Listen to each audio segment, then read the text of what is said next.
Dios les bendiga, amados hermanos. Nuevamente, gracias por su conexión, por estar aquí con nosotros.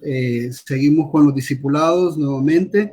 El día de hoy es un día para nosotros muy bendecido. Contamos con nuestro hermano Isaías Godoy, quien está en México.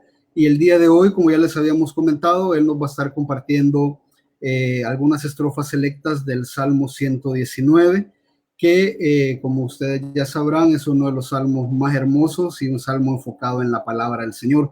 Así es de que, hermano Isaías, gracias por la disposición, gracias por tu tiempo, gracias por eh, acompañarnos y compartirnos este tema tan maravilloso.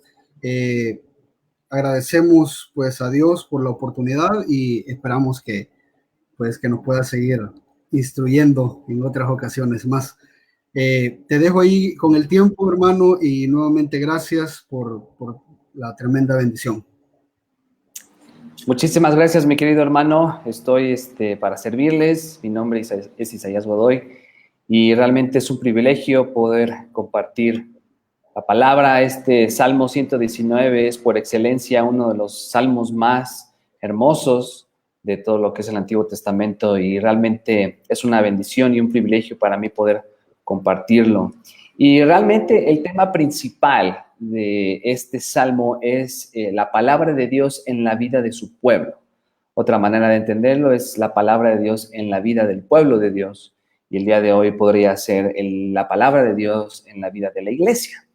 Y la primera estrofa que vamos a estar estudiando es nada más ni menos que de los versículos 1 al 8. Y como podrán ver en la pantalla, el Salmo 119 del 1 al 8 maneja todo lo que es el concepto y la verdad de los bienaventurados a través de la obediencia y la integridad. Los bienaventurados a través de la obediencia y la integridad. Y a manera de introducción, me gustaría compartirles esto. Miren, vivimos en tiempos en el que el mundo está perdiendo cada vez más la razón y el sentido común. Podemos ver todas las agendas liberales y cómo el pecado continúa expandiéndose de una manera sorprendente, y ver el pecado de toda la gente alrededor del mundo. Simplemente al ver nuestros gobiernos nos podemos dar cuenta de cómo el pecado cada vez se está fomentando alrededor del mundo. Y lastimosamente, uno de los problemas es que muchas mentalidades y muchas formas de pensar del mundo se han comenzado a infiltrar dentro de lo que es la iglesia, y esto no nada más ha estado afectando a hermanos adultos, sino también a nuestros jóvenes. Y vean, en nuestras iglesias, tristemente, muchas personas de hoy se han vuelto irreverentes, irrespetuosas, groseras, desafiantes e idólatras, incluso cristianos también, y lo digo entre comillas, porque realmente no sabemos si son creyentes estas personas. Y ¿saben qué? Por si fuera poco, cada vez son más los creyentes nuevamente que se han vuelto superficiales y materialistas. Y tan ha sido así este incremento y este grado que muchos en nuestras iglesias buscan y están más preocupados en recibir bendiciones por parte de Dios. Están más interesados en lo que ellos pueden recibir por parte de Dios que en fortalecer su comunión con Él. Otra manera también de ver esto es que estas personas quieren recibir las bendiciones de Dios, pero no quieren vivir una vida de integridad y de obediencia. Así que, hermanos, me gustaría que viéramos aquí en este texto, en la primera estrofa del Salmo 119. Y no voy a leerla toda la estrofa para no llevarnos mucho tiempo, voy a estar leyendo versículo por versículo, al menos en esta ocasión. Pero en esta primera estrofa del Salmo 119 vemos que el salmista demuestra no solo el rol de la palabra de Dios en su pueblo, sino también demuestra cuál es el verdadero significado de lo que es ser bienaventurado. Y esto solamente sucede cuando el creyente vive íntegramente y en obediencia delante de Dios. Así que, hermanos, aquí les voy a poner en las notas para que puedan puedan observar lo que voy a estar compartiendo. Vamos a ver aquí que en este estudio veremos tres realidades de los obedientes y los íntegros que te llevarán a entender el significado de lo que es ser bienaventurado. Vamos a ver tres realidades acerca de los obedientes y los íntegros que te llevarán a entender el significado de lo que es ser bienaventurados. En primer lugar, vamos a ver que Dios bendice a los que obedecen su palabra. Eso lo vamos a ver en los versículos 1 al 3. Vean el versículo 1, si tienen sus Biblias. Dice así: bienaventurados los perfectos de camino, los que andan en la ley de Jehová. ¿A qué significa ser bienaventurado? Algunos creen que el ser bienaventurado simplemente significa ser feliz. En realidad, el ser bienaventurado demuestra no solo un estado de felicidad, un estado en el cual el creyente experimenta las bendiciones de Dios, y aunque esta es una realidad, esta palabra transmite la idea de felicidad o bendición, no nada más eso, sino que es la idea que el salmista está transmitiendo es mucho más profunda de simplemente estar contento, de simplemente estar feliz, ya que bienaventurado es un estado envidiable, en el cual Dios demuestra favor hacia aquellos creyentes que se someten a la ley perfecta de Dios. Nuevamente, el ser bienaventurado es un estado envidiable en el cual Dios demuestra un favor muy especial por aquellos creyentes que viven en obediencia. Y aunque es cierto que Dios bendice a su iglesia por su perfecta y merecida gracia, en este contexto podemos darnos cuenta que aquellos creyentes que buscan y se aferran a la palabra de Dios en obediencia con el propósito de vivir en integridad son los que reciben las abundantes bendiciones de nuestro Señor. Ahora, vean ahí en sus Biblias, hermanos, ¿a qué se refiere el autor cuando dice los perfectos de camino? Aquí la palabra que se traduce como perfectos podría entenderse mejor como inocentes o sin culpa, ya que la idea del texto revela a un creyente íntegro a quien no se le puede culpar o tachar algo o algún pecado. Y bueno, por la gracia de Dios, a través de Jesucristo, cada uno de nosotros, quienes hemos nacido de nuevo, ciertamente, y que hemos creído en Él como Señor y Salvador, podemos decir abiertamente que nosotros hemos sido declarados perfectos o justos delante del Padre, gracias a lo que el Señor Jesucristo hizo. Y no por lo que nosotros hayamos hecho o hemos dejado de hacer, sino gracias a lo que Cristo hizo en nuestro lugar a través de su vida perfecta y a través de su sacrificio perfecto. Ahora, a lo que voy es esto. Aunque los creyentes somos perfectos en el sentido de que gracias a lo que Cristo, Dios nos ve a través de su Hijo, el creyente continúa viviendo en una lucha espiritual en contra de la carne. Yo creo que todos nosotros tenemos esas luchas, ¿cierto? A veces somos victoriosos, a veces caemos. Eso es una realidad. Pero sabiendo que tenemos esta lucha presente en nuestras vidas, es importante que el cristiano se caracterice por una vida de integridad, obediencia y piedad. La pregunta inmediata que surge: ¿cómo podemos comenzar a vivir o continuar viviendo una vida de esta manera, de integridad, de inocencia, que no tengamos culpa? O, vaya, como lo dice el salmista, de una manera perfecta. ¿Acaso lo podemos hacer nada más a través de la superación personal, la psicología, el humanismo que tanto se ha estado infiltrando en nuestras iglesias últimamente? Miren, hermanos y hermanas, la única manera en la que el pueblo de Dios puede llegar a este estado de integridad moral es exclusivamente cuando nos sometemos en obediencia a Dios y a su palabra. Es por eso que dice ahí a la ley de Jehová, los que andan en la ley de Jehová, los que viven sometidos a la ley de Jehová. Aquí hay dos cosas importantes que vamos a ver rápidamente. En primer lugar, la palabra Jehová. Esta es la palabra Yahvé en el Antiguo Testamento, y es una palabra muy especial porque es el nombre que Dios utilizó al establecer su pacto, del antiguo pacto con la nación de Israel. Y el salmista, al hacer uso de este nombre, recuerda a los lectores y a la audiencia que aquel pacto que Dios hizo con su pueblo está tratando o está haciendo que la gente, los que están escuchando este salmo, que los que están leyendo, que Dios es fiel y que Dios ama a su pueblo. Obviamente en nuestro tiempo vivimos bajo un mejor pacto con mejores promesas porque fue inaugurado por la sangre de Cristo.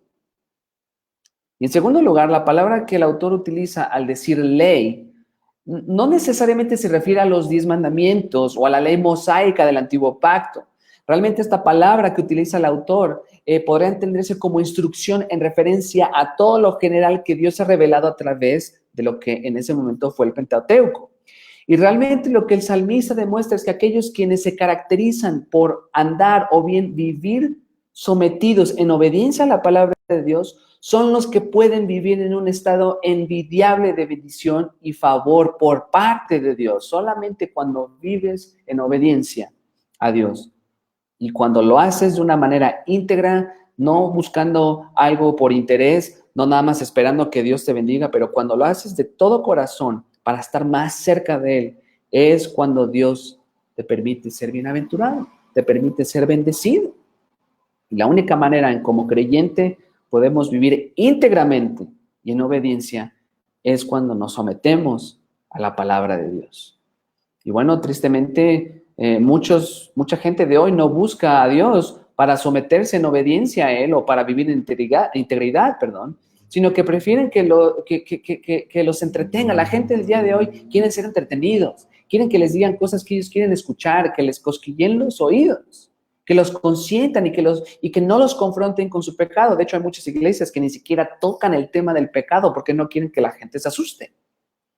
Muchos se han enfocado más en cosas superficiales, como el dinero, la moda, el espectáculo, la prosperidad laboral, carreras, trabajos, que en un verdadero deseo de crecer más en el conocimiento de Dios para vivir en integridad y en obediencia. Ahora, por otro lado, también muchos se han vuelto morales sin realmente plantar la palabra de Dios en sus propias vidas, en sus corazones. Es muy extraño porque muchas personas que asisten a nuestras iglesias llegan a las reuniones dominicales, a los servicios de adoración con una imagen de santidad, cuando en realidad muchas veces es una imagen de moralidad humana y superficial. Y estos individuos buscan vivir una vida piadosa que está más a base de lo que ellos pueden hacer o de lo que dejan hacer que en lo que Cristo está haciendo en sus vidas. Y miren, déjenme decirles esto, es simplemente imposible que una persona sea, en primer lugar, transformada y en segundo lugar, sea santificada sin la Escritura. Por un lado, una persona que no ha sido transformada no puede ser santificada, ya que el Espíritu Santo no mora en él. Una persona que no ha sido regenerada no puede cambiar. ¿Por qué? Porque el Espíritu de Dios no vive en ellos.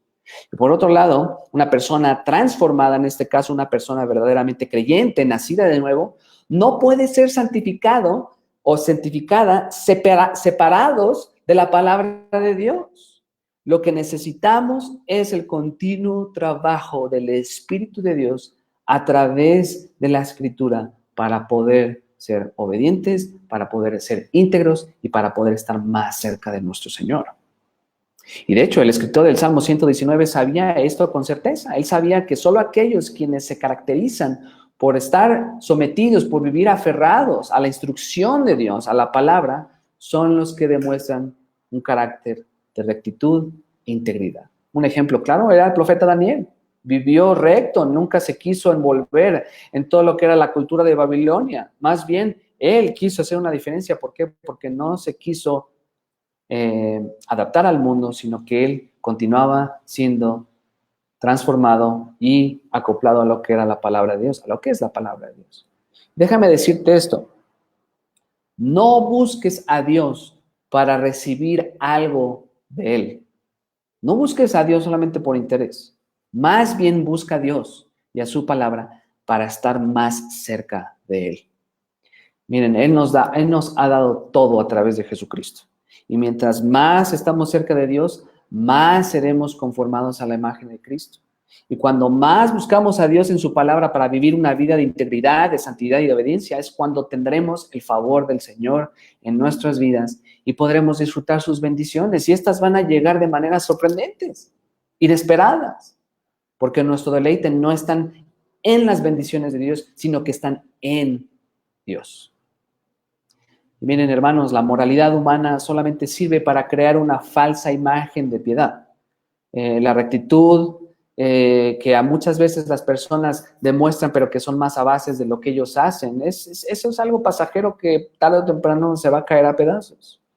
Pero la palabra de Cristo es la semilla que brota y transforma el corazón del creyente para vivir una vida en santidad, en amor y en obediencia tanto a Dios como a su propia palabra. Vean en la siguiente sección cuando dice, bienaventurados los que guardan sus testimonios. Los que guardan sus testimonios. Esta sección es muy especial. Obviamente, en primer lugar, aquí les quiero preguntar esto. ¿Quiénes son los bienaventurados? ¿Quiénes son aquellos quienes reciben las bendiciones y el favor continuo de Dios en sus vidas? Aquí el salmista nos demuestra un par de características importantes en la primera parte del versículo 2 que estamos viendo. En primer lugar, veamos esta palabra guardar, los que guardan. Es muy probable que algunos de nosotros pensemos que esta palabra demuestra un grado de pasividad, ¿no? Así como cuando guardamos algo que acabamos de dejar de usar. Por ejemplo, a mí en lo personal me gusta la carpintería, me gusta mucho. De hecho, he tenido la bendición de construir, de hecho, la mesa donde me estoy sentando, bueno, donde tengo mi computadora, que es la mesa del comedor, también mis libreros y otras cosas. A mí me gusta mucho la carpintería. Y hay veces que cuando estoy construyendo algo, al terminar, ¿qué hago con las herramientas? Bueno, si soy una persona ordenada, voy a limpiarlas y después las voy a guardar. ¿Por qué? Porque ya las dejé de usar, ya no las necesito en ese momento, entonces las voy a guardar para que no sean usadas. También, por ejemplo, esto no se refiere tampoco a cómo la gente limpia su ropa, los muchachos, los jóvenes que dejan ahí su ropa en todos lados y que la guardan para no usarla. Esto no es necesariamente lo que está diciendo el salmista en relación a cómo guardar la palabra de Dios, porque nosotros guardamos la palabra de Dios para utilizarla y vivir en ella. La palabra que el salmista utiliza en este versículo transmite la idea de guardar o bien proteger algo con fidelidad. Y de hecho es una palabra que en algunos proverbios se utiliza desde una perspectiva ética en la que el creyente debe proteger y guardar tanto su corazón como su vida y su boca y la lengua. En otros contextos esta palabra se usa en relación a los guardias en algún ejército, en la manera como guardaban y protegían el almacén o simplemente al pueblo. Y en el contexto de nuestro texto, el escritor usa esta palabra en relación a aquellos quienes guardan y protegen con fidelidad el pacto con Dios. En la misma manera en la que Dios se encargó de guardar y proteger el antiguo pacto, que ahora fue cumplido bajo el nuevo pacto, el pueblo de Dios debe tener el deseo de guardar y proteger con fidelidad y amor no solo su lealtad y devoción a Dios, sino también los testimonios que describen las virtudes y el carácter de Dios, o sea, su palabra. Y el creyente, por lo tanto, es bienaventurado cuando guarda fielmente la palabra de Dios en su vida. Y esto es algo que no solamente afecta nuestra manera de pensar, sino también nuestra manera de vivir y de actuar. Y finalmente nota que esta palabra, guardar, no es un mandato o una sugerencia, sino que esta palabra describe el estilo que caracteriza al verdadero creyente. Les voy a decir un ejemplo. A un verdadero creyente no se le tiene que estar recordando que tiene que fortalecer su relación con Cristo a través de la palabra. No le tienes que recordar. ¿Por qué? Porque es algo que tiene que ser característico de su corazón. Una persona creyente desea buscar a Dios, desea guardar su palabra y desea vivir en obediencia. Entonces, si deseamos vivir con el favor continuo de Dios, entonces debemos guardar fielmente su palabra, debemos vivirla, debemos obedecerla. No debemos ser creyentes pasivos, sino que debemos buscar a Dios y proteger la palabra de verdad, no para recibir algo a cambio por parte de Él, sino porque deseamos estar más cerca de nuestro Señor. Entonces, los bienaventurados no solo se caracterizan por guardar y proteger fielmente la palabra de Dios, sino que ellos también se caracterizan por buscar al Señor habitualmente. Vean el siguiente versículo, hermanos. O más bien la siguiente sección, bienaventurados los que guardan tus testimonios y con todo el corazón le buscan. Esta palabra corazón es muy interesante porque a veces pensamos que simplemente se refiere a las emociones, a los sentimientos, ¿no? En nuestra mentalidad occidental pensamos que el corazón son las mariposas y lo que tú sientes por alguien o por algo. Pero en el lenguaje original, esta palabra corazón demuestra lo que compone a una persona y lo más profundo de sus pensamientos, lo que es su alma. También el corazón demuestra la voluntad, el valor, la determinación, la disposición, las intenciones, la razón, todo lo que compone a una persona, aún su conciencia. En pocas palabras, el corazón representa todo lo que somos, especialmente delante de Dios. Ahora, ¿por qué es importante entender esto? Porque el salmista busca habitualmente a Dios no de una manera emocional ni sentimental como muchas personas, muchos grupos religiosos lo hacen el día de hoy, que quieren sentir muchas cosas para poder creer que están cerca de Dios. Eso no es así. Más bien el salmista busca a Dios de una manera entera, racional, envolviendo todo su ser. Esto significa que el salmista no actúa de una manera arbitraria o circunstancial, sino que su vida se caracteriza por tener un hábito de buscar a Dios con todas sus fuerzas y con todo su ser. ¿Y por qué lo hace? Porque quiere estar cerca de Dios. Quiere estar cerca de Dios. Quiere conocer más a Dios y quiere vivir en obediencia y en integridad. En segundo lugar, la palabra te he buscado. Esta palabra no nada más demuestra algo continuo o habitual, sino que también demuestra una determinación absoluta. En la misma manera, no sé si a ustedes les ha pasado que buscan algo con determinación, a lo mejor tienen que salir a un viaje o simplemente sus trabajos y de repente no encuentran su billetera, su bolsa, damas, o las llaves del carro. ¿Cómo buscan esas cosas? Las buscan con determinación, están enfocados, no quieren distracciones. Bueno, esta es la idea que el salmista está empleando. Él busca a Dios por sobre todas las cosas, enfocado, y no quiere estar distraído porque quiere estar más cerca del Señor. Quiere conocer al Señor por sobre todas las cosas. Y no lo hace porque necesita algo o porque quiere experimentar algo, sino porque quiere estar más cerca de Él. Así como nosotros los que, por gracia de Dios, somos casados, tú quieres estar cerca de tu esposa, de tu esposo. O a ustedes que quieren estar, que todavía viven con sus papás o con algún familiar, quieren estar cerca de ellos. Bueno, imagínense si eso es con una persona, ¿cuánto más con el Señor? Con el Señor que nos ha perdonado nuestros pecados, que nos ha dado una nueva vida en su Hijo. Queremos estar más cerca de Él. Y esto es lo que estaba haciendo el salmista. Vean el siguiente versículo, pues no hacen iniquidad los que andan en sus caminos. Vamos a detenernos ahí. Realmente es increíble escuchar historias de personas que se hacen llamar creyentes nuevamente, pero viven en completa desobediencia e iniquidad delante de Dios. Y estos son estas personas son hipócritas. Son personas que aún viven en pecado, como en adulterio, fornicación, borracheras, idolatría, entre otras cosas. Y estas personas creen ser cristianos simplemente porque en alguna ocasión tomaron una decisión por Cristo o porque en algún lugar escribieron su nombre en una tarjetita de papel o porque simplemente van a la iglesia o porque crecieron dentro de la iglesia. Sin embargo, aquí lo que el salmista nos demuestra es que aquellos quienes se caracterizan por andar en la ley de Dios, los que guardan los testimonios del Señor y los que buscan habitualmente a Dios con todo su corazón, son personas que tienen un cambio radical en su manera de vivir. Ahora, ¿cuál es este cambio? Que estas personas no hacen o bien no practican ni viven en maldad e iniquidad. Una persona que está comprometida con Dios se verá a través de su manera de vivir y de su manera de actuar.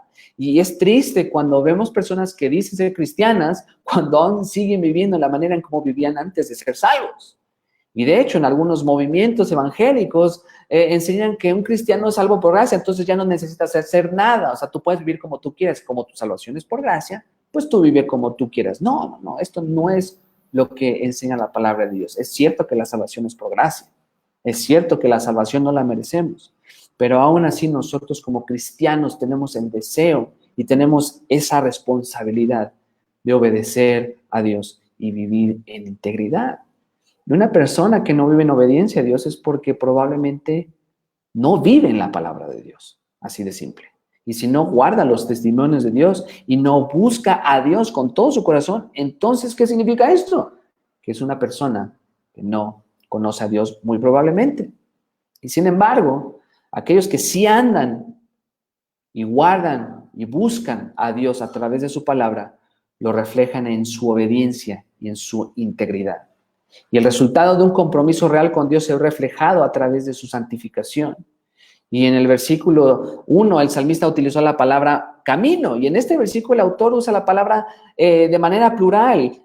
¿Por qué primero se va al singular y después al plural? Bueno, por un lado, los perfectos de camino son aquellos quienes se someten a la palabra de Dios y su autoridad. Mientras que los que no hacen o no practican iniquidad son aquellos quienes viven ocupados y enfocados en la palabra de Dios y en lo que Él está haciendo en sus vidas. ¿Queremos vivir en integridad y en obediencia? Ojalá sea un amén. Entonces debemos estar ocupados en la palabra de Dios. Y principalmente nosotros, los que estamos en el ministerio.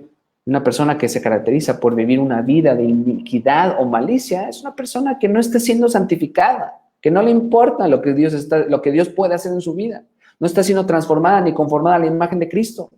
Y si una persona que dice ser creyente no está siendo santificada, es simplemente porque no es creyente, porque no es creyente. Ahora, déjame decirles esto.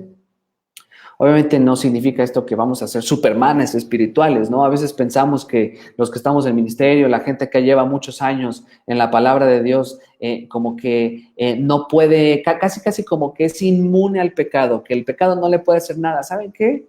Esto no es así. Y como les dije hace un momento, los verdaderos cristianos vamos a tener luchas más fuertes que cualquier otra persona. Vamos a caer, nos vamos a levantar, nos vamos a repetir, sí vamos a tener esas luchas. Aquí no quiere decir que tenemos que ser supermanes espirituales, como lo dije. Más bien, nuestras vidas ahora ya no se caracterizan por una vida mundana, sino que ahora se caracterizan por obediencia y por amor al Señor. Y una persona que está siendo santificada y conformada a la imagen de Cristo, ya no practica iniquidad, ya no practica la maldad, sino que en Cristo es una nueva criatura y busca vivir en obediencia e integridad. Entonces, Dios va a bendecir, Dios bendice a los que obedecen su palabra. ¿Por qué? Porque ellos se deleitan en la palabra de Dios y ellos no están buscando algo a cambio. Ellos quieren estar cerca de Dios y como resultado, el Señor bendice a aquellos quienes son obedientes. Entonces, ese es el primer punto. Vamos ahora a ver el segundo punto, que es Dios mantiene seguros a los íntegros. Eso lo vamos a ver en los versículos 4 al 6. Dios mantiene seguros a los íntegros. Ustedes lo pueden ver en sus pantallas. Vean lo que dice el versículo 4. Tú encargaste que sean muy guardados tus mandamientos. Miren, Dios activamente usó escritores humanos como profetas y los apóstoles para escribir su palabra. El Espíritu Santo es quien exhaló cada una de las palabras escritas por los fieles hombres de Dios. Y la razón por la principal que la escritura es infinitamente poderosa para transformar el corazón y la vida del pecador es porque es exhalada divinamente por Dios mismo. Eso lo pueden ver ustedes en 2 Timoteo 3:16. El creador de todo, el Señor y Dios de nuestras vidas, el que creó todo el universo, es quien dio su perfecta, inerrante, autoritativa e infalible palabra de verdad. Entonces, bueno, desafortunadamente, no muchas personas, incluso dentro de las iglesias evangélicas, ven las escrituras como suficientes. Tal vez no lo dicen abiertamente, pero lo transmiten en su manera de vivir. Incluso el hecho de que muchas personas busquen más el humanismo, la filosofía, la psicología, como lo dije hace un momento, es en esencia ignorar el poder de la palabra de Dios para transformar a la gente. ¿Por qué? Porque la gente confía más en métodos seculares que en la escritura, desafortunadamente. Muchas veces, incluso como creyentes, confiamos más en lo que dice un hombre que en lo que dice Dios. Ahora, ¿por qué digo esto? Porque este versículo que acabo de leer, tú encargaste que sean muy guardados tus mandamientos, demuestra un contraste total a lo que acabo de mencionar. El salmista nos demuestra una realidad maravillosa en cuanto al poder soberano de Dios al dar su palabra. El salmista, al decir tú, está siendo enfático al dirigirse directamente al Señor de la palabra, al Señor que inspiró esa palabra. Esta palabra encargaste puede entenderse mejor como ordenaste o mandaste. Y esta palabra es importante porque no solo da la idea de un mandato, o sea, no está dando un mandato abstracto, un dato difícil de seguir, sino que esta palabra, cuando dice tú encargaste o ordenaste, se refiere a que Dios mismo es quien da las instrucciones. Dios mismo es el que da las instrucciones, las herramientas y los medios a su pueblo para que ellos puedan obedecer su palabra como Él quiere. O sea, no nada más te da la palabra del Señor y deja que tú la obedezcas como tú quieras, como tú crees. No, Él te da las herramientas. De hecho, en la Reina Valera se traduce como mandamientos, podría entenderse mejor como preceptos. ¿Y cuál es la diferencia entre mandamientos y preceptos? Bueno, los preceptos son aquellos mandatos que Dios nos ha dado con la expectativa de que nosotros, su pueblo, los obedezcamos de acuerdo a sus parámetros o a sus expectativas y no de acuerdo a cómo nosotros queramos.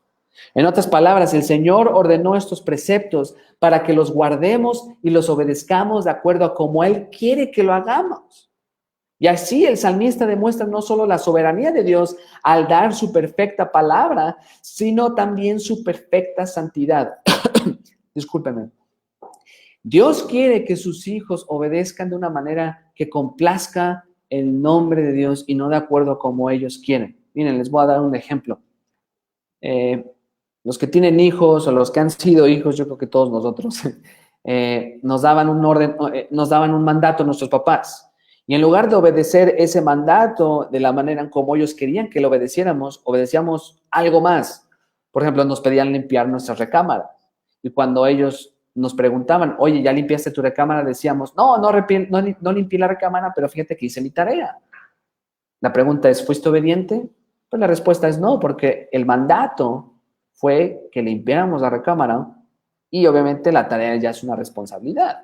Entonces, estábamos obedeciendo a nuestros padres de la manera en que nosotros queríamos hacerlo.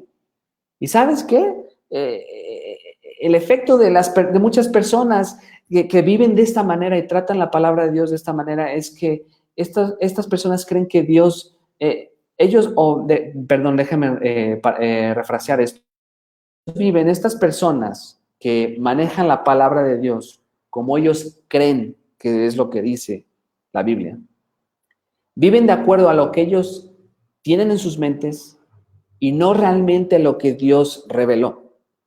Y el resultado es que muchos viven en pecado y minimizan la seriedad de la maldad. ¿Por qué? Porque ellos están pensando en lo que ellos quieren y no en lo que Dios ha establecido. Y vean aquí, aún el salmista nos demuestra que Dios nos ha dado su palabra, nos ha ordenado sus preceptos, no para que los ignoremos o para que los obedezcamos como nosotros queramos, sino para que los mantengamos con cuidado de una manera seria y comprometida que glorifique su nombre. Vean la siguiente sección. Ojalá fuesen ordenados mis caminos para guardar tus estatutos. Miren, ¿qué es lo que está sucediendo aquí, hermanos? Miren, obviamente podemos recordar que la Escritura nos dice, deleítate a sí mismo en Jehová y Él pondrá en ti los deseos de tu corazón. Y en ese texto el autor demuestra que cuando mientras más un creyente se deleita en Dios, Él se encarga de poner los deseos en tu corazón que estén de acuerdo a su voluntad. Y mientras más el creyente busca y se deleita en el Señor, más deseará vivir una vida piadosa que glorifique su nombre. Ahora, ¿por qué estoy diciendo esto, hermanos? El salmista, en el versículo que acabamos de leer, ojalá fuesen ordenados mis caminos para guardar tus estatutos. Él sabía que estar más cerca de Dios lo llevaría a desear vivir una vida en obediencia y en armonía con el Señor. Mientras más cerca estás del Señor, más deseas vivir en obediencia. Y la palabra ojalá demuestra un deseo o el deseo de tener una vida recta delante de Dios. Y la frase fuesen ordenados es en relación a la manera de vivir del salmista, que transmite la idea de un deseo por tener una vida caracterizada por rectitud y firmeza, que son obediencia e integridad. Y esto demuestra que el deseo absoluto y la meta del salmista eran vivir cerca de Dios en todas sus áreas, no nada más en algunas, sino que en todas las áreas de su vida. Sea el salmista estar firme en su vida con un propósito. Vean lo que dice ahí en el versículo. Ojalá fuesen ordenados mis caminos. ¿Para qué? Para que pueda vivir de una manera pacífica, para que pueda disfrutar mis vacaciones. No, para guardar tus estatutos. Uno podría decir que, iba a dar un ejemplo, pero por cuestiones de tiempo, el salmista nos demuestra que su deseo de vivir una vida firme e íntegra delante de Dios no es para recibir vanagloria o reconocimiento, ni mucho menos para vivir prósperamente en el mundo, porque a veces la gente es así. Quiere buscar a Dios como chantaje, como que, bueno, Señor, te estoy buscando, entonces tú me tienes que contestar a mis plegarias, a lo que yo quiero, a lo que yo te pedí. No, no es esto lo que está haciendo el salmista. El salmista tenía el deseo de vivir en integridad. ¿Para qué? Para continuar fortaleciendo su relación con Dios a través de su obediencia.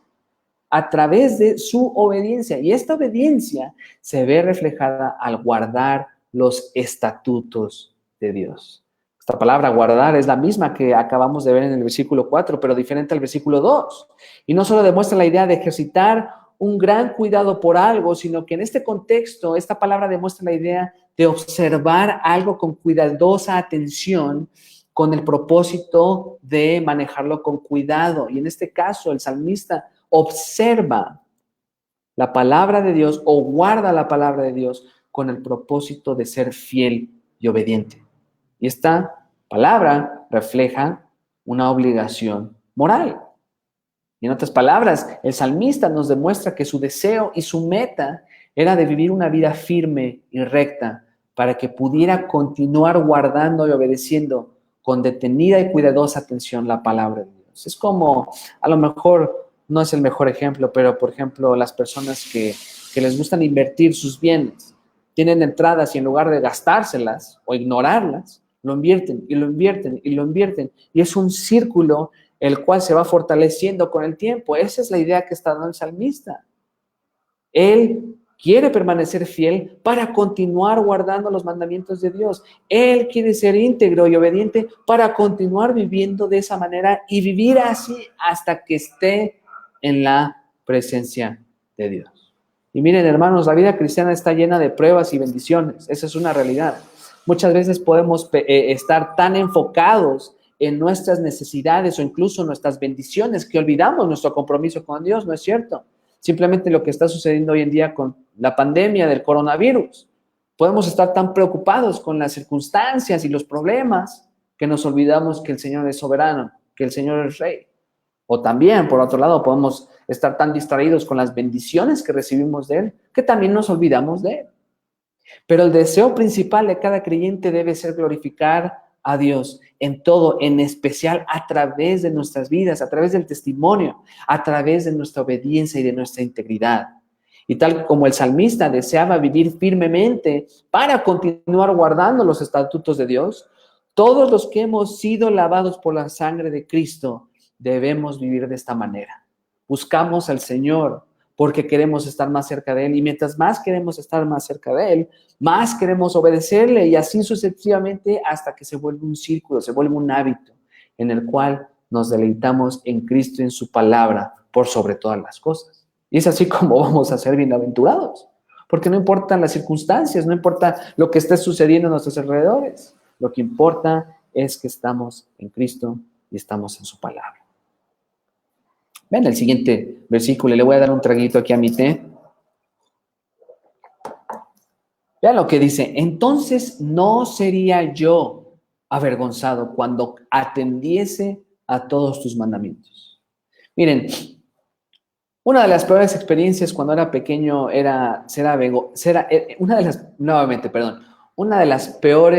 uno de los peores recuerdos que tengo era cuando mis papás, o bien yo era avergonzado cuando mis padres me disciplinaban en frente de mis amigos, y me disciplinaban por culpa de mi propia desobediencia y negligencia. Por ejemplo, mis papás me daban un mandamiento, o me decían, pórtate bien, pórtate tranquilo, en especial cuando estábamos en la iglesia, y yo, siendo un niño consentido y latoso, desobedecía la orden de mis papás, y como resultado, bueno, ¿cuál era? Bueno, ellos me disciplinaban por causa de mi propia desobediencia, y esto sucede con cualquier creyente. A lo que voy es esto, hermanos: la vergüenza que experimentaba yo en ese momento al ser disciplinado en frente de todos, no solo era porque mis amigos me veían llorar. Ojo, ustedes se acuerdan, era horrible cuando te veían todos tus amigos llorar, ¿no? No era necesariamente por eso, porque todos me veían, sino porque yo sabía que había desobedecido órdenes específicas de mis padres. Nuevamente lloraba y me sentía avergonzado porque sabía que había desobedecido. Si hubiese sido más obediente, si hubiera seguido lo que mis padres me habían pedido, entonces no me hubiera disciplinado. La idea que vemos en este versículo es similar. El salmista pide que Dios le ayudara a tener una vida recta con el propósito de vivir en obediencia. Así, él sabía que la ayuda de Dios le daría los medios para no ser avergonzados. ¿Por qué? Porque Dios ha dado su palabra. Y aquellos quienes buscan a Dios de corazón son personas que viven firmemente y tienen menos peligro de caer y tropezar. Incluso la expresión del salmista es más fuerte de lo que vemos en español, porque el escritor literalmente dice, nunca seré puesto en vergüenza. Y miren, hermanos, mientras más uno se apega a la palabra de Dios para estar más cerca de Él, el creyente más experimentará su dirección, su protección y su cuidado tanto en nuestra vida diaria ante la tentación como en medios de pruebas. Cuando estás más alejado del Señor, más susceptible vas a ser al pecado, más fácil vas a caer, más seguido vas a tropezar. Y esta palabra avergonzado es una palabra muy interesante porque en general transmite la idea de caer en desgracia a través de alguna falla. Y en otras palabras, yo pienso que la manera más exacta de entender esta vergüenza es precisamente sentir culpa por haber hecho algo que no era lo correcto. Y la idea que el salmista nos da es precisamente que mientras más Dios interviene y favorece en la vida del salmista debido a su devoción, él nunca será puesto en vergüenza ni sentirá culpa. ¿Por qué? Porque está viviendo íntegramente, porque está viviendo cerca del Señor. Y mientras el creyente está más cerca de Dios y de su palabra, él no sentirá esa sensación de culpa, vergüenza o humillación. Es por eso que dice, nunca seré yo avergonzado cuando atendiese todos tus mandamientos. ¿Nunca les ha pasado, hermanos? Caen en pecado, tropiezan y cuando van a leer la escritura se sienten apenados porque sabemos que hemos fallado. Y ¿saben qué? También cuando el creyente no está bien sometido a Dios, vive de una manera desordenada. Y muchas veces hay muchos creyentes que sí viven en pecado. Y por lo tanto, cuando finalmente esta persona viene a la escritura, hay un sentido, como les digo, de vergüenza, de culpa. Y no tanto porque Dios sea un dictador, por supuesto que no, ni tampoco porque Dios se burla de la gente, sino porque la culpa del pecado, sino que por la culpa del pecado, perdón, el creyente siente culpa, desgracia y vergüenza. Eso me recuerda más o menos a lo que había pasado con Adán y Eva, ¿se acuerdan? Cuando finalmente sus ojos fueron abiertos, ¿qué sintieron? Culpa. Les dio vergüenza estar desnudos. Hasta el Señor les dice, bueno, ¿quién les dijo que ustedes estaban desnudos?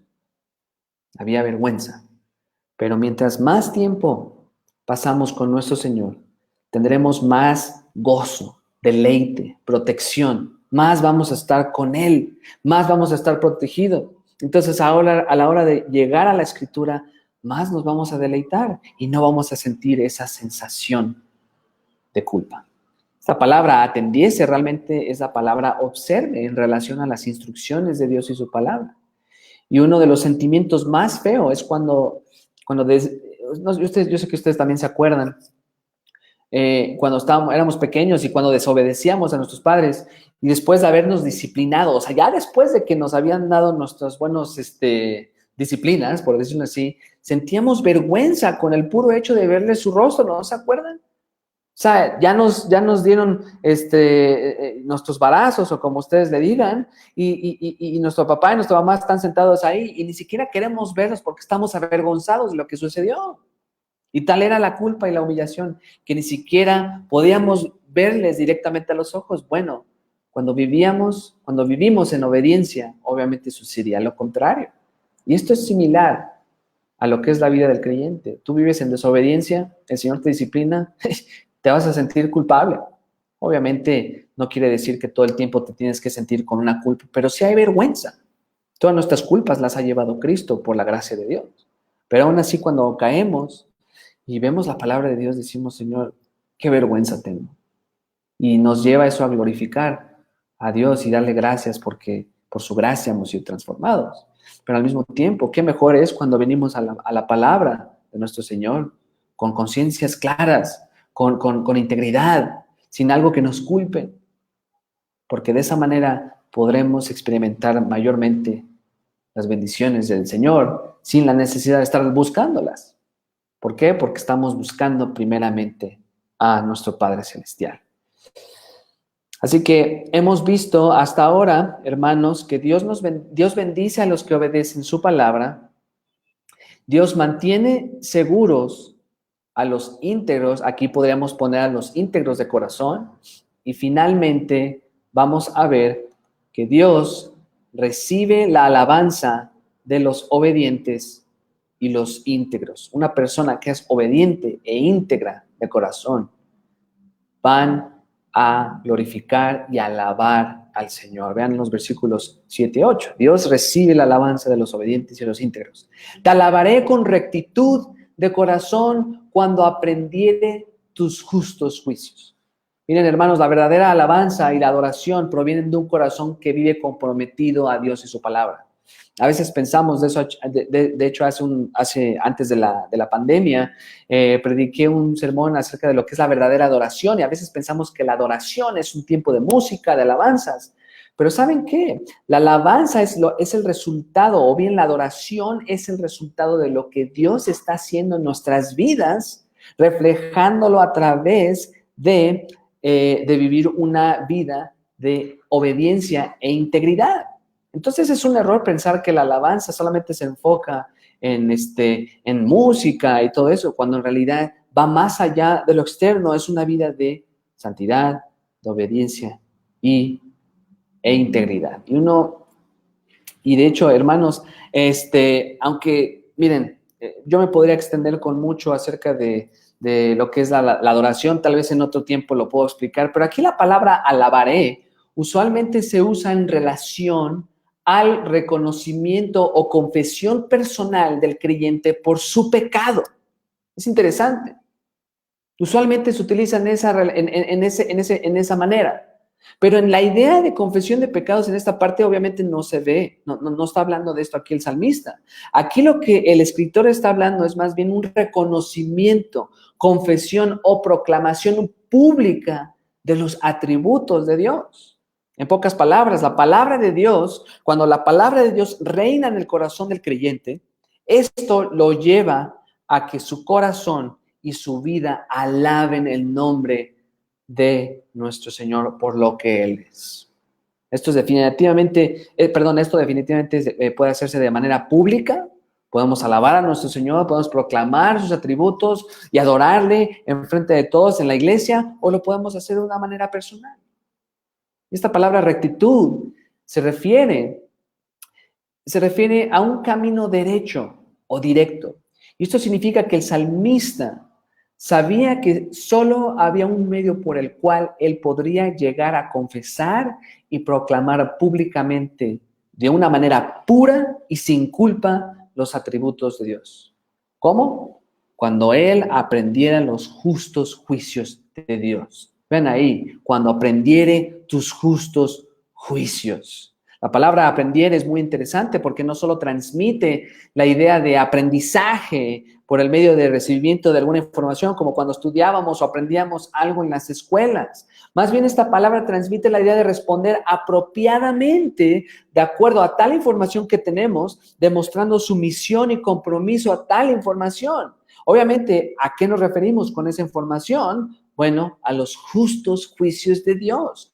Tú tienes esa responsabilidad y ese deseo como hijo de Dios de responder apropiadamente a lo que conoces de Él a través de su palabra. Es por eso que es incongruente cuando una persona dice, sí, yo soy cristiano, leo mi Biblia, bla, bla, bla, bla, bla, etcétera, etcétera, pero viven en desobediencia. ¿Por qué? Porque la palabra viva y eficaz transforma nuestros corazones y nos llevan a que todo ese conocimiento lo pongamos en práctica, lo pongamos en sumisión, que nos sometamos a eso que Dios ha revelado y que lo abracemos. Y eso evidentemente nos va a llevar a vivir de una manera diferente.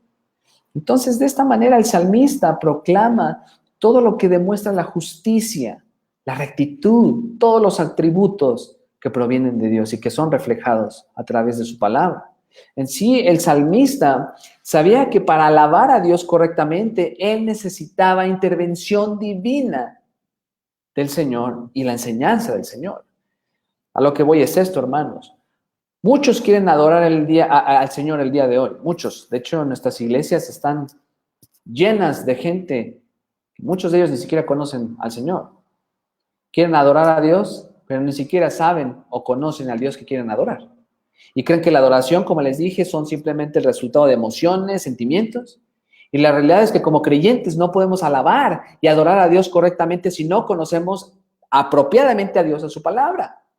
Y algunos creen que alaban a Dios cuando en realidad solo alaban algo que ellos han inventado en sus mentes que aparenta ser Dios cuando en realidad no lo es. En otras palabras, son ídolos lo que realmente alaban.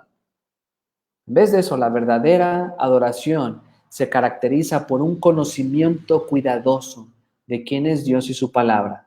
Y no es nada más un conocimiento intelectual. Miren, hermanos, es sencillo conocer acerca de Dios. Es sencillo conocer mucha teología, es sencillo conocer doctrina. Es sencillo conocer, por ejemplo, los lenguajes originales, etcétera, etcétera. Pero otra cosa es conocer a Dios. Conocer a Dios y conocerle adecuadamente. Vean el versículo siguiente. Tus estatutos guardaré. No me dejes enteramente.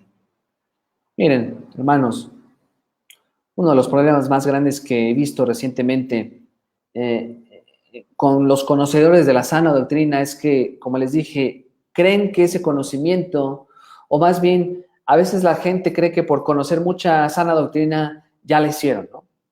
Y muchos conocen las doctrinas de la gracia, todo esto, pero muchos de ellos creen que por conocer estas verdades ya tienen una comunión con Dios, como lo mencioné hace un momento. Yo he conocido a muchas personas que conocen la Biblia incluso de una manera impresionante y aún así no son salvas. Uno diría, bueno, ¿cómo es eso? Bueno, en primer lugar, Dios es el que hace el nuevo nacimiento. Esas personas tienen que nacer de nuevo. Y aquí lo que el salmista sabía era que con integridad, él estaba convencido que lo único que podía mantener su vida en firmeza o bien firme era Dios mismo a través de la palabra. Y en el último versículo de esta estrofa continuamos viendo la convicción del salmista por vivir una vida de integridad y cercanía a Dios. ¿Verdad? Cuando dice tus estatutos, esta palabra en el original proviene de la acción de rayar o rasguñar algo, pero en el sentido de grabar o escribir algo sobre una superficie. En épocas antiguas lo que hacían con ciertas leyes las tallaban sobre piedras y las ponían en medio de la ciudad para que toda la gente pudiera ver esas leyes y no tuvieran excusa en caso de desobedecerlas. Por ejemplo, el día de hoy podríamos decir que las leyes de tránsito. Yo no he tenido la bendición de poder visitar El Salvador. De hecho, de Centroamérica, el único país que conozco es Honduras, donde tuve en Meda, precisamente, donde tuve un tiempo maravilloso. Fue un deleite poder estar ahí. Pero todos los países tienen señales de tránsito, si ustedes se pueden percatar. ¿Y saben qué? Esas señales de tránsito nos dicen lo que tenemos que hacer. Y ¿saben qué es triste? Cuando a la gente le importa muy poco este tipo de leyes y se pasan los altos, manejan con exceso de velocidad. Y sin embargo, cuando finalmente un policía da la multa, la gente no tiene excusa para reclamar sus derechos. No, es que fíjate que esto, lo otro. No, mira, ¿sabes qué? Entiendo lo que tengas, pero ahí está escrita una ley que dice no exceso de velocidad. Ese es un semáforo, no te lo pases. No hay excusa. Ahora, ¿por qué estoy diciendo este ejemplo? En este caso, el salmista se refiere a la ley de Dios que ha sido escrita y se caracteriza por ser inamovible, eterna, perfecta, irreemplazable. Si las simples leyes de ciertos países son tan difíciles de cambiar y se tienen que mandar al Congreso, etcétera, etcétera, ¿cuánto más la ley de Dios que es inamovible? Todas las leyes que Dios ha escrito son inquebrantables y son inmutables y son el objeto de la obediencia del salmista. Aquí nuevamente el salmista tiene la disposición absoluta de observar con diligencia cada una de las leyes inmutables que Dios ha revelado en su palabra. No las observa para ser más inteligente, para conocer y que lo vean. No las observa para conocer más acerca de Dios, como les dije, sino que las observa con convicción, compromiso y diligencia para conocer más al Señor y para estar más cerca de Él. Y aquí el salmista nos demuestra algo que debemos imitar como creyentes, que es convicción y compromiso. Y nos debemos dar cuenta, hermanos, que este compromiso con Dios no termina en solo estudiar o conocer su palabra.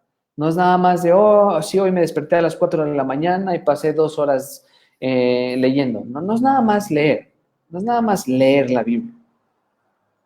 Más bien, es una motivación en la que deseamos conocerle más a Él. Más a Él. No nada más para que ese conocimiento se quede en el aire. Más bien, le queremos conocer más porque queremos vivir en obediencia e integridad y deseamos poner en práctica lo que hemos conocido de Él.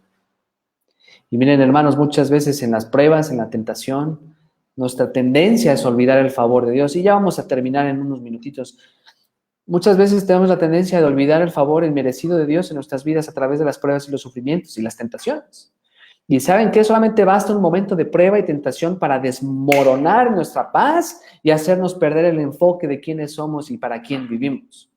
Y el problema que continuamente enfrentamos en medio de todo esto no siempre se basa en nuestra actitud o incluso nuestra manera de pensar. Muchas veces dicen las personas en las iglesias, bueno, voy a tener una mejor actitud, voy a pensar diferente. No es nada más eso, sino la manera en cómo dejamos de obedecer. Tú puedes tener una muy buena actitud y aún así vivir en desobediencia. Es la realidad. Y a veces podemos pensar que las pruebas y la tentación deberían de causar en nosotros un deseo de aferrarnos más a Cristo, pero muchas veces estas pruebas y estas tentaciones nos llevan a caer en pecado. Nos llevan a usarlos como excusa para decir, bueno, Señor, estaba sufriendo, estaba siendo tentado, soy débil, hoy sí caí. No, no. Y muchas personas se refugian en lo que no, que en refugiarse en lo que sí, que es la palabra de Dios.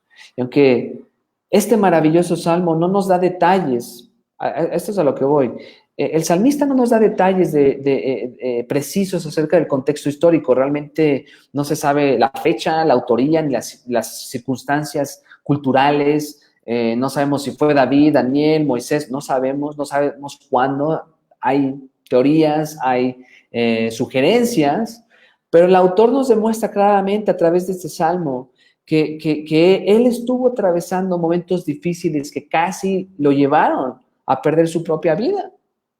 Y en este versículo el salmista nos revela que él no desea estar cerca de Dios, sino que también pide, ruega que Dios no se aleje de él. Es por eso que dice, miren, entonces, aquí le moví un poquito más, tus estatutos guardaré, no me dejes enteramente. Es una frase muy interesante.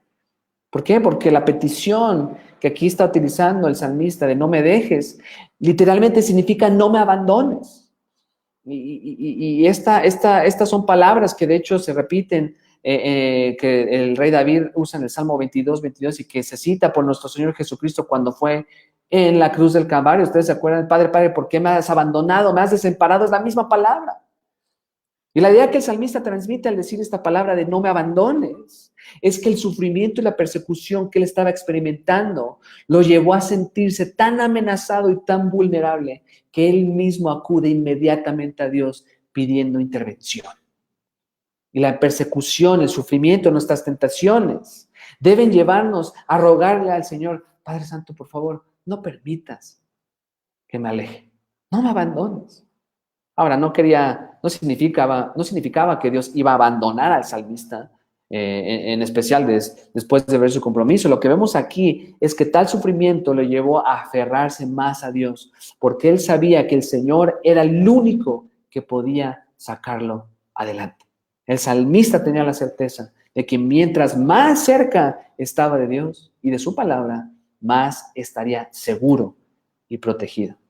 Y miren, hermanos, por más difícil que puedan ser nuestras pruebas, nuestras tentaciones, podemos tener la plena certeza, así como la tuvo el salmista, de que si le pedimos al Señor que intervenga por nosotros y nos proteja, Él lo va a hacer. Él va a interceder por nosotros. Y la pregunta que surge es, ¿cómo respondemos? ¿Cómo respondes en momentos de prueba, de angustia, de tentación o de opresión. Miren, como lo dije, las pruebas y la tentación no deben ser excusa para que caigamos en pecado, sino que las pruebas y la tentación deben llevarnos a buscar más a Dios y a aferrarnos a su palabra. ¿Por qué? Porque deseamos estar más cerca de Él. Y solamente de esa manera es como vamos a poder, solamente de esa manera, mientras más estemos cerca del Señor, más vamos a poder vivir en integridad, más vamos a poder ser obedientes, más vamos a alabar a nuestro Señor. Y cuando eso suceda es cuando podremos ser bienaventurados de una manera que glorifique a nuestro Señor. Así que, hermanos, déjenme orar por ustedes rápidamente. Padre bendito, te pido, Señor, que nos ayudes a ser obedientes e íntegros, Padre Santo. Ayúdanos a buscarte más a ti. Ayúdanos a buscar tu palabra por sobre todas las cosas. Y que aunque las tentaciones y el sufrimiento y el mundo entero nos estén casi presionando y persiguiendo para hacer lo que tú odias, Señor, te pido que nos ayudes a aferrarnos más a tu palabra, a aferrarnos más a Cristo y a aferrarnos más a ti, Señor. Porque mientras más cerca estamos de ti, más nos deleitaremos en ti y más te conoceremos. Y mientras más nos deleitemos y te conozcamos, más te obedeceremos y más seremos íntegros y más te alabaremos. Y solamente cuando eso suceda, entonces podemos ser bienaventurados. Entonces podemos disfrutar tus bendiciones. Señor, te pido que fortalezcas a los hermanos que nos estén escuchando, hermanos y hermanas que a lo mejor están sufriendo, a lo mejor están luchando con alguna tentación, con algún pecado. Por favor, Señor, intercede por ellos. Yo sabemos que tenemos un gran sumo sacerdote que es nuestro Señor Jesucristo, quien entró al tabernáculo celestial y que intercede por los creyentes el día de hoy. Así que, Señor, por favor, ayúdanos, manténnos firmes y ayúdanos a ser íntegros. Gracias, Señor, por tu palabra y por la salvación que nos has dado. En el nombre de Cristo, nuestro Señor y Salvador. Amén.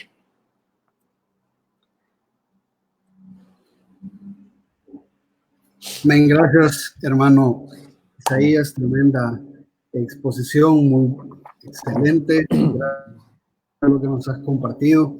Hermanos, ahí vamos a dejar un tiempo para las preguntas, como usted ya lo sabe.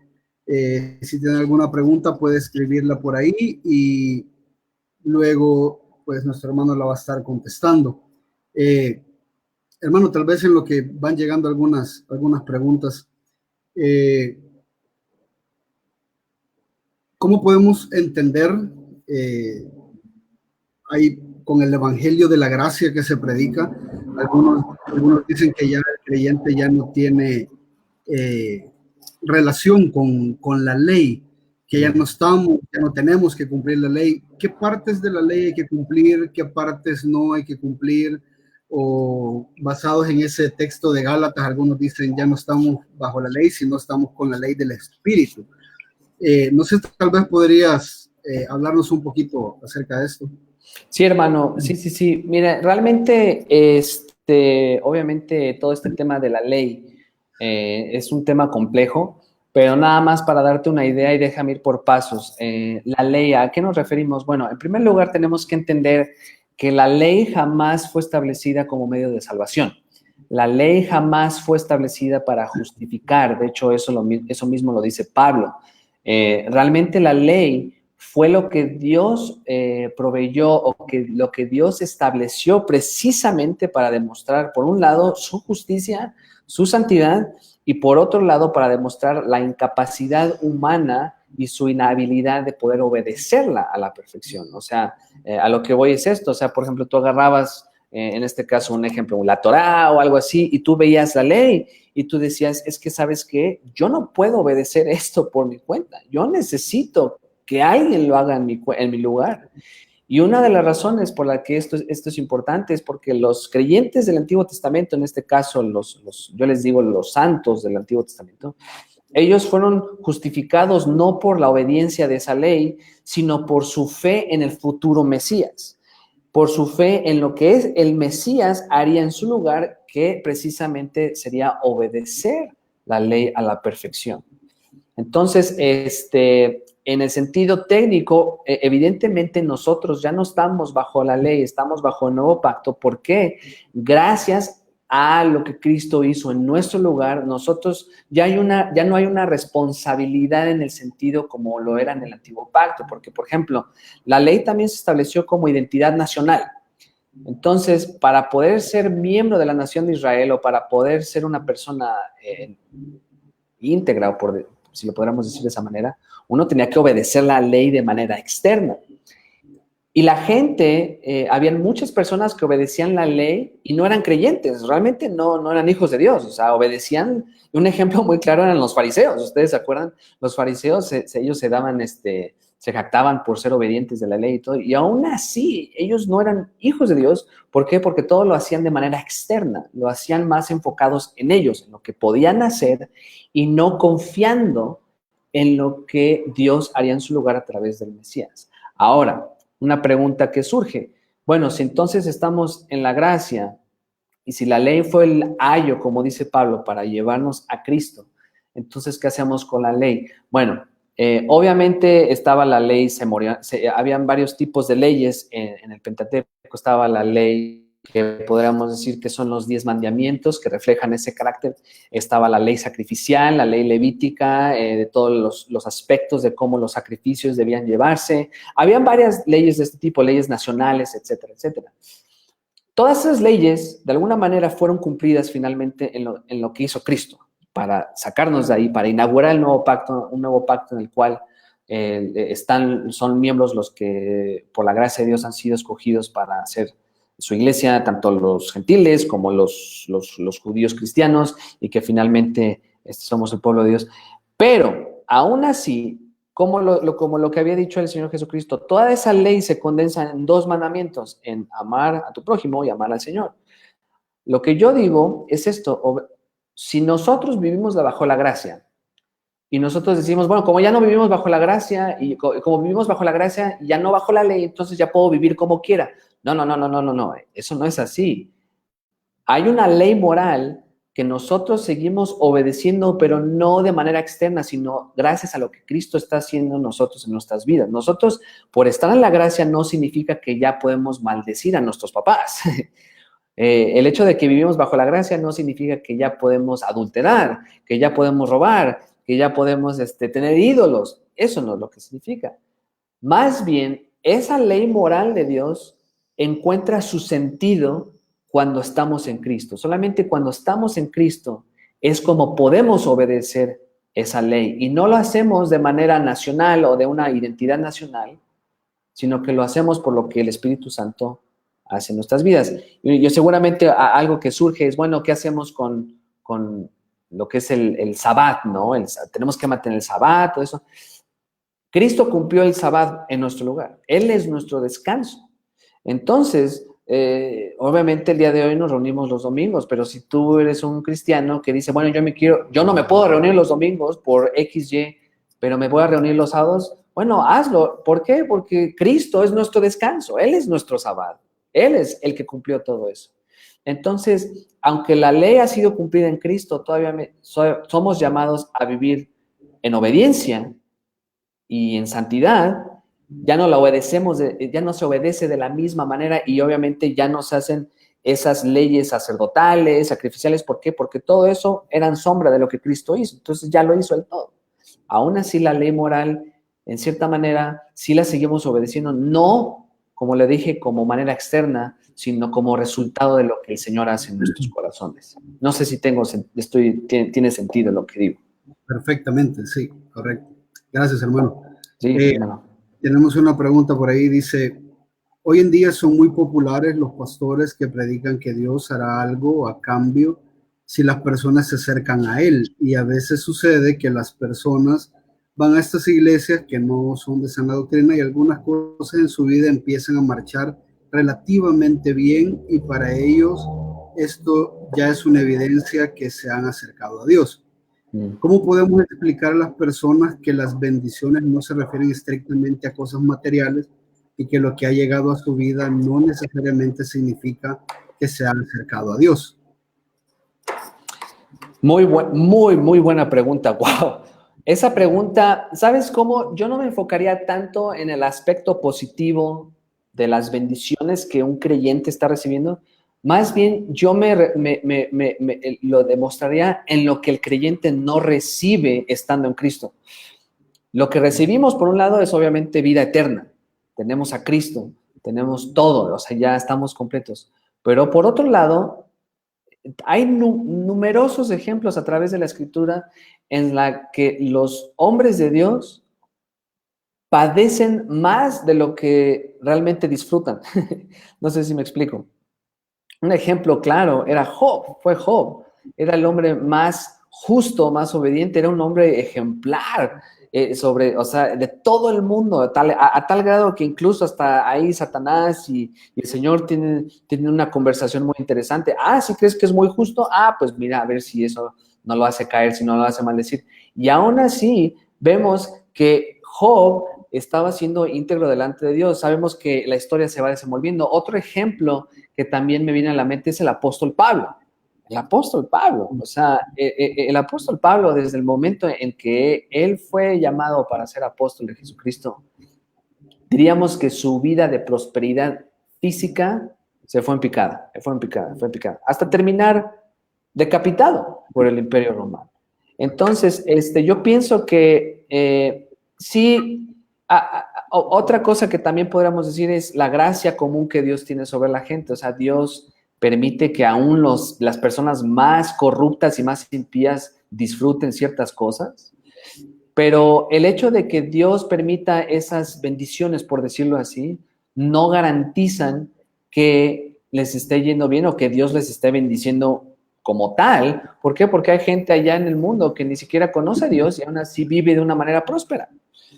Yo pienso que el problema está en que muchas veces nos enfocamos más en lo exterior, en las circunstancias, que en lo que realmente está haciendo el Señor en nuestras vidas. Entonces yo pienso que lo material y todo eso no siempre son una representación de las bendiciones de Dios. Más bien yo simplemente les diría que tengan cuidado, que tengan discernimiento en que todo lo vean a la luz de lo que dice la Escritura. Amén. Excelente. Gracias, hermano. Hay otra pregunta por ahí, dice, ¿se aplican todos los salmos a la iglesia? Por ejemplo, los imprecatorios o los de ascensión. Y si no, ¿qué hacemos con ellos?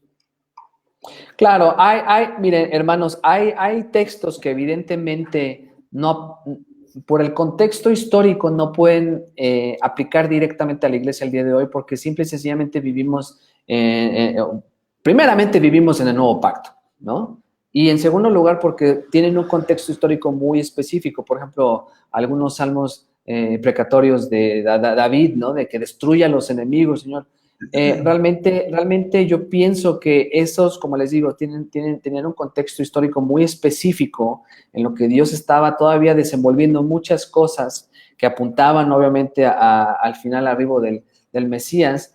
Y para responder esa pregunta, ¿todos aplican? Sí y no. Toda la escritura aplica a la iglesia de alguna manera u otra. O sea, ¿por qué? Porque es la palabra de Dios, así de simple. Y toda escritura es exhalada por Dios, útil para redarguir, para instruir, etcétera, etcétera. Ahora, hay principios y hay principios, o bien, déjame frasear otra vez eso. Aunque el texto, en este caso un salmo, no hable directamente de la iglesia, siempre hay principios que nosotros podemos adquirir de ahí, de esos pasajes bíblicos. Y la cuestión es obviamente, en este caso, bueno, ¿cómo sé cuáles textos? Bueno, creo que depende el salmo que sea, es que son tantos obviamente, pero siempre podemos aprender algo y hay cosas que sí las podemos aplicar a nuestra vida. Hay unos salmos, como digo, que son más difíciles que otros, pero últimamente podemos tener la certeza de que hay algo que podemos aprender de esos salmos. Que hayan estado escritos, o sea, fueron escritos para el pueblo de Dios, punto. Y hoy en día somos la iglesia y sí, son para nuestra instrucción. ¿Todo aplica hoy? No, pero hay mucho que definitivamente podemos aprender de esos salmos. Amén. Gracias, hermano. Dice, las bendiciones que podemos recibir por guardar la palabra de Dios solamente debe de ser bendiciones espirituales o también materiales. ¿Cuál es el límite con las doctrinas de la prosperidad? Claro, muy buena pregunta. Yo pienso que esta pregunta es un poquito definitivamente más práctica.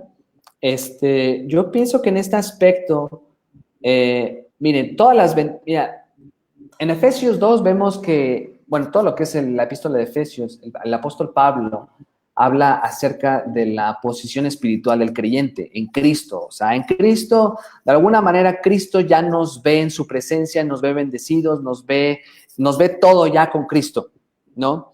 Y obviamente no vemos todas las cosas así porque estamos sujetos a este tiempo.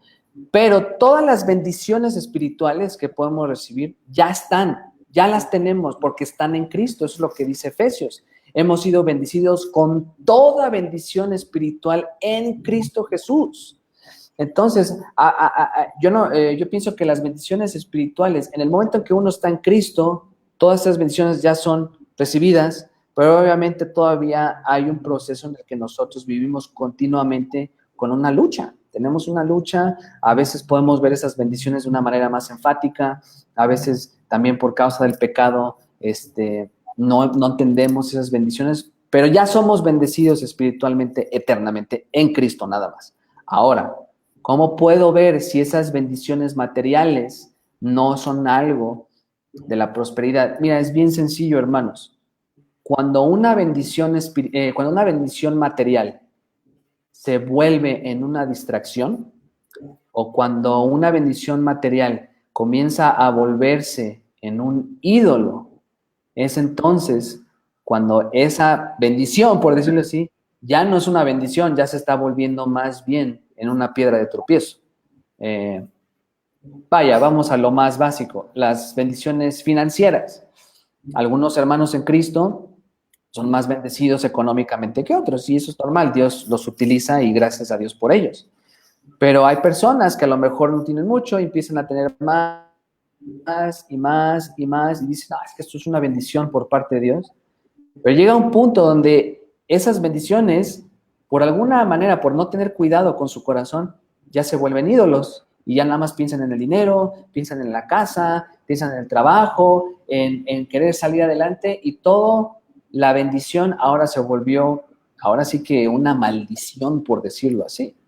Y entonces, yo pienso que mientras más conocemos al Señor, más sabemos discernir y aprendemos a contentarnos con lo que el Señor nos da y con lo que no nos da, ¿no?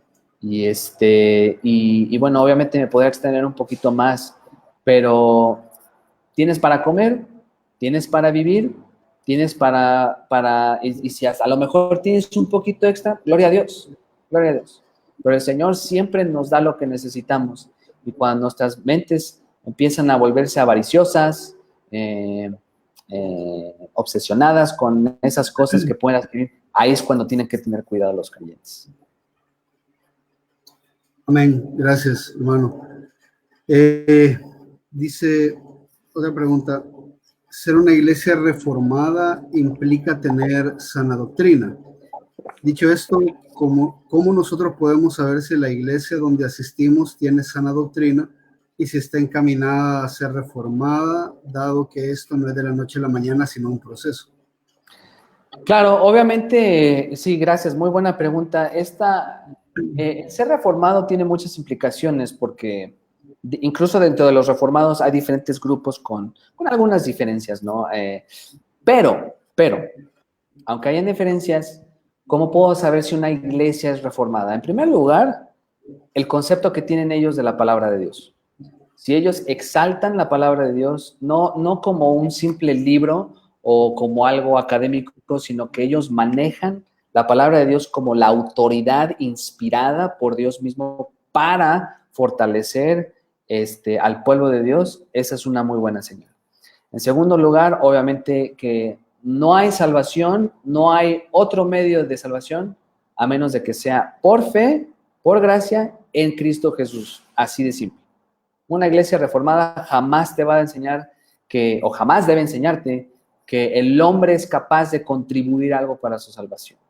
No es Cristo más obras, no es gracia más esto, no es fe más esto, es fe, y esa fe es el resultado de la gracia de Dios a través del nuevo nacimiento para creer en Jesucristo, lo que nos justifica. Entonces, una iglesia reformada, podríamos decirlo, sostiene lo que son las 5 solas. Y no son 5 solas porque Martín Lutero o porque Calvino las hayan inventado. No, porque ellos las vieron en la Escritura a través de todo el consejo de Dios. Solo Cristo, sola Escritura, sola gracia, sola fe y todo para la gloria de Dios. Ahora, esa es una parte. Por otro lado, de ahí se desglosan otras cosas. Ya de una manera más práctica, bueno, revisa que una iglesia tenga una confesión de fe, que tenga una confesión de fe en el cual se reflejen estas cosas, fe, gracia, Cristo, Escritura, Dios. Hay confesiones ya escritas que son un poquito más reformadas, como las confesiones de Londres de 1648 o la Westminster, que es un poquito más tradicional, pero han surgido otras, ahora sí que confesiones un poquito más contemporáneas, más fáciles de entender también, y en el cual te enseñan a la iglesia cuáles son las doctrinas básicas de una iglesia. Nuevamente, Cristo, que Dios es un Dios triuno, no es nada más uno y que va cambiando su rol como quiera, eso se llama modalismo, no es así. Son 3 personas, un solo Dios, 3 personas con diferentes roles. El Hijo se somete al Padre, el Padre se somete al Hijo, el Espíritu Santo se somete al Hijo, el Hijo se somete al Padre, pero los 3 son coexistentes y se someten así. No uno es mayor que el otro, simplemente tienen roles 3 en uno. Ya estoy cantinfleando, perdón. Pero que tengan un concepto bíblico de quién es Dios. ¿Qué más? Estoy tratando de pensar en otros aspectos de la Escritura, ya les dije, y de la gracia, de la fe, de la iglesia, que tengan una sana eclesiología, quiénes son el cuerpo de Cristo, que la importancia de la santificación, de la obediencia del creyente, de la futura glorificación, etcétera, etcétera. Esos son los aspectos. Cuando ves una iglesia, hermano o hermana que esté haciendo la pregunta, cuando ves una iglesia reformada buena, usualmente la vas a ver estructurada, va a tener una buena estructura. Son muy pocas las iglesias reformadas que son así medio, ¿cómo diríamos? Dispersas. Casi siempre tienen una buena estructura, nada más que hay que analizar si tienen una confesión de fe y compararla con lo que dice la Escritura. Amén. Gracias. Creo que tenemos una última pregunta. ¿Cuál es la diferencia entre preceptos, ordenanzas, leyes, estatutos, o son sinónimos? Mira, muy, muy buena pregunta. De hecho, usualmente a mí me gusta enseñar antes, por ejemplo, si estoy haciendo un estudio bíblico expositivo de este salmo, usualmente me gusta dar las definiciones de cada palabra porque, de hecho, aunque son sinónimos, sí hay diferencias, sí son diferencias, porque aunque todas apuntan a la palabra de Dios, cada una de ellas como que subraya un aspecto distinto o especial de lo que es la palabra de Dios. Simplemente, por ejemplo, testimonios. No voy a decir la palabra hebrea, pero por ejemplo, la palabra testimonios son todas las cosas que reflejan, todas las cosas que reflejan los atributos de Dios, lo que habla acerca de Dios. Es por eso que son testimonios, que hablan acerca de Dios, todo lo que es la palabra de Dios, que habla acerca y revela lo que es el carácter, la soberanía, la santidad de Dios. Por ejemplo, los estatutos. De hecho, di un ejemplo hace un ratito. Los estatutos son todas esas leyes, todos los mandatos que Dios ha establecido que no se pueden cambiar. No tendréis dioses ajenos delante de mí. Punto. Eso, aunque chilles, aunque patalees, no lo vas a cambiar, ni nadie más lo va a cambiar. Amarás amarás a tu prójimo. No lo vas a cambiar. Eso no sé por qué es un estatuto que ha sido rayado o carvado en lo que es la palabra de Dios. Es un ejemplo. Los mandamientos se puede referir a lo que son los 10 mandamientos, a la Torá. La ley, hace ratito lo dije, la ley pueden ser las instrucciones generales de Génesis a Deuteronomio, de todo lo que habla el Señor. Y una de mis favoritas es preceptos, porque los preceptos son precisamente esos mandatos que Dios ha revelado a través de su palabra y que Él quiere que los obedezcamos de acuerdo a como Él quiere, como el ejemplo que di hace un ratito. O sea, un precepto es cuando... ¿Tú tienes hijos, hermano, o no? No, yo no. ¿No? ¿Eres soltero? No soy casado, pero todavía. Ok, bueno, yo tampoco tengo hijos, pero veo muchos niños. Por ejemplo, preceptos es lo que había dicho, ¿no? O sea, le mandas a un hijo, oye, hijo, haz tu tarea, ¿no?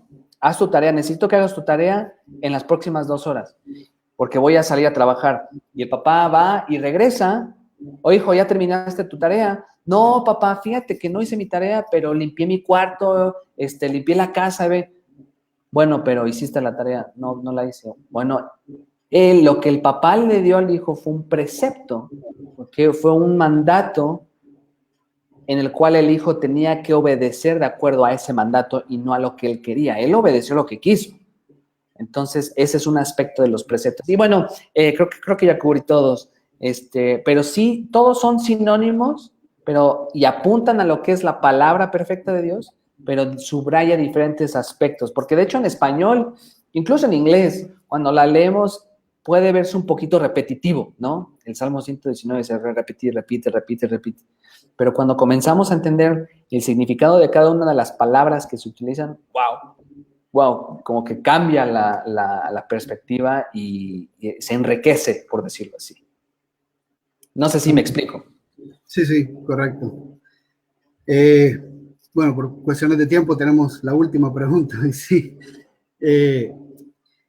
Dice, una pregunta, en Primera de Juan 1, del 8 al 9, se nos dice que debemos de confesar nuestros pecados, ya que aún seguimos siendo pecadores entre el ya y el todavía no.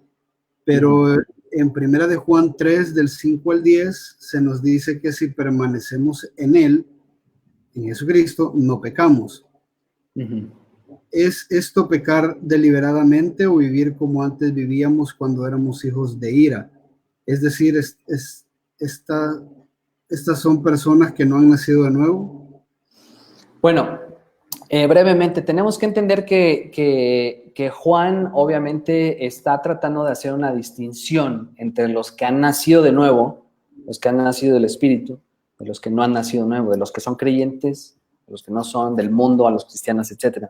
Entonces, es obvio que en el contexto el contexto histórico estaban aquellos grupos de falsos creyentes, bueno, nunca fueron creyentes, simplemente eran los gnósticos, ¿no? Que decían que todo lo material no es bueno y que por lo tanto Jesús no pudo ser hombre y por lo tanto tú, siendo material, tú puedes vivir como tú quieras.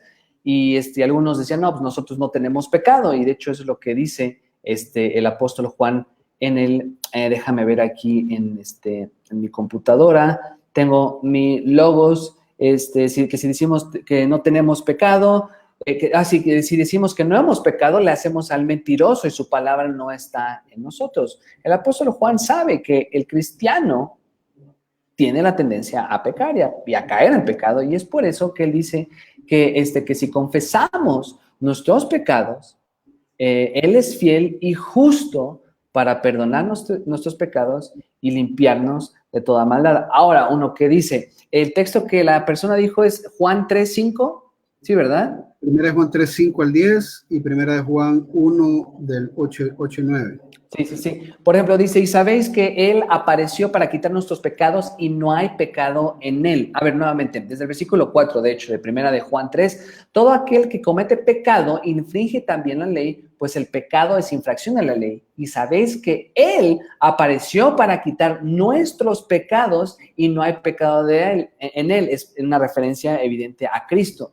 Todo aquel que permanece en Él, o sea, en Cristo, no peca. Todo aquel que peca no le ha visto, obviamente, ni le ha conocido. Hijitos, nadie os engañe, que el que hace justicia. Ok, vean aquí. Esa sección, cuando dice todo aquel que permanece en él no peca, ¿a qué se refiere? Se refiere que tú, siendo cristiano, ya nunca vas a pecar. No puede ser, porque si no se estaría contradiciendo el apóstol Juan. Lo que está diciendo es que los que estamos en él ya no pecamos de manera continua o habitual de la misma manera en cómo lo hacíamos antes de conocer a Cristo. De hecho, perdón si voy a ser un poquito técnico, en esa palabra peca, está utilizando un presente indicativo, o sea, de que aquel que continuamente en el presente, o sea, en este momento continúa pecando, pues obviamente no está en Cristo. ¿Por qué? Porque no hay un cambio de vida, así de simple. Y después dice, todo aquel que peca, ahí esa frase es similar, aunque cambie un poco, porque ahora es algo que describe a esa persona. Toda aquella persona que peca continuamente, no le ha visto ni le ha conocido. Aquí el punto principal, para más o menos para concluir, es, si tú eres una persona que peca continuamente o que se sigue caracterizando por un estilo de vida pecaminoso, no eres salvo. Como creyente, ¿tendrás tus luchas? Sí. ¿Vas a pecar? Claro que sí. Pero gracias a Dios que tenemos a un abogado que Él es fiel y justo para perdonar nuestros pecados y limpiarnos de toda maldad. Eso no significa que vivimos de la misma manera del mundo, pero ahora estamos en Cristo y bueno, ya estaría redundando un poco. ¿Sí me explico, hermano? Sí, creo que está muy bien. Ok. Bien, hermanos, nuevamente gracias a todos por su asistencia, y a nuestro hermano Isaías agradecerle también por tremenda exposición de la palabra de Dios en el Salmo 119. Creo que estamos para mañana nuevamente. Amén. ¿Verdad? Amén. Las porciones, así es de que les hacemos la invitación, hermanos, para que ustedes también se puedan conectar mañana a las 7 de la noche, hora del Salvador, porque vi que hay algunos hermanos que se conectaron de México también. Entonces, ¿qué horas son por ahora allá en México? Aquí en México son las 9:30, las 9:35. Estamos exactamente una hora más adelante que ustedes. Ok, entonces 7 de la noche hora de El Salvador y 8 de la noche hora de México. Entonces vamos a terminar y vamos a orar, hermano, y luego Amén, amén. Padre, gracias por esa tremenda bendición que nos has permitido tener, de poder acercarnos, Señor, al Salmo 119, una forma explicada tan maravillosa. Gracias por el ministerio de nuestro hermano Isaías, que hoy nos estuvo compartiendo la palabra. Oramos por él, oramos por su vida, oramos por el ministerio que tú le has encargado, oramos, Señor, por su esposa y por todos los planes que tú tienes para su vida, que conforme a tu voluntad, Señor, vayan siendo cumplidos. Por los hermanos que el día de hoy se conectaron, aquellos que están pasando alguna enfermedad, alguna situación difícil, pedimos por ellos, Señor, oramos para que tú les puedas sostener. Ayúdanos, Señor, a acercarnos cada día más a ti, para que amemos tu palabra, para que la cumplamos con gozo, y que hacerlo, Señor, sea de nuestros mayores anhelos en esta vida. Bendícenos en esta noche con el entendimiento de tu palabra. Espíritu Santo, gracias por habernos iluminado las Escrituras. En el nombre poderoso de Jesús. Amén. Amén.